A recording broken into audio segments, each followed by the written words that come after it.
This is where I live. This is where I work. And this week a terrible, terrible thing has happened. A container ship has smashed into the Bay Bridge and spilled thousands of gallons of oil in this paradise. And just a week ago I was on a boat in the bay going under the Golden Gate Bridge, amazed at how amazingly beautiful this area of the country is and how blessed I am to be able to live here. Kind of ironically, right in the middle of our lovely day, and one of our fellow co-workers told us about a floating pile of garbage in the middle of the Pacific Ocean, apparently twice the size of Texas. Just through the currents and the tides, there's this mass of waste.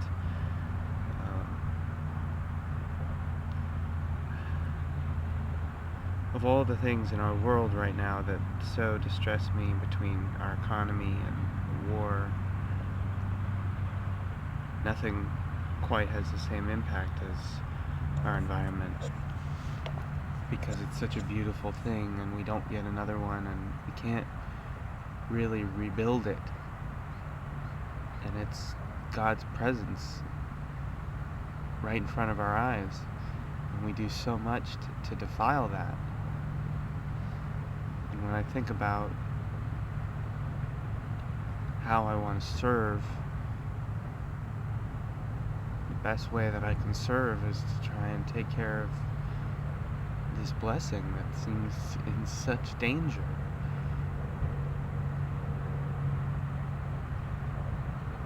I mean, I walk to work and I get to see beautiful herons and egrets and who knows what, these beautiful long birds that are so graceful and so still, and I just get so upset to think that they're gonna get covered in oil and die. I'm trying to figure out how to channel the positivity that I have with my life and the future. I'm trying to stay hopeful when I think about the society that I live in and how much work we have to do to try and save all this. It's sort of distressing because I've heard that you can't really volunteer to go help with the cleanup because you don't really know how to help, and giving $50, how much is that going to really do?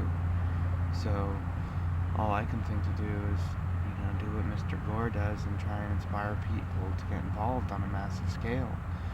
So I sent out an email to everyone who lives in the Bay Area, urging them to be concerned about this and don't be complacent.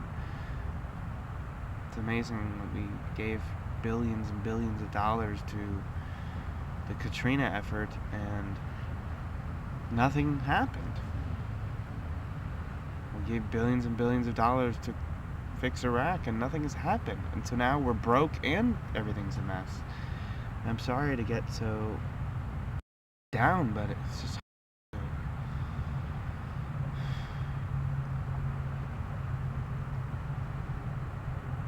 hard to stay positive when all this crap is going on. I guess I just have to breathe and take it one day at a time and try and be involved the best I can and try and give my love to this world and try and do what's right inside of me, that I can be a carrier of light, a bringer of light, a joyous presence who inspires others to do what is right and get involved. It's just hard to think about wanting to make money when all I really want to do is make peace, bring peace. I've been reading Dr. Dyer, The Spiritual Solution to Every Problem, and he quotes this St. Francis prayer and says, "Let me be an instrument of thy peace." I am an instrument of peace. I can bring joy to sadness. I can bring light to darkness. I can bring pardon to injury. Excuse me. I can do this, and so can you. And that's what we should all focus on. I actually wear this rubber band that says, "Thank you, and let me be an instrument of peace." And one of my millions of ideas that I have is to create a charity where I create these rubber bands and they just say thank you. And the money would go to raise money for the environment, because we need to look at all of this and say thank you. Thank you so much for blessing me with these beautiful waters and unbelievable clouds and green and air that we can still breathe without masks like they have to in China. And just say thank you for abundance. Beauty. It's unbelievable. Don't ever take it for granted. Because as soon as you take it for granted, a part of you dies.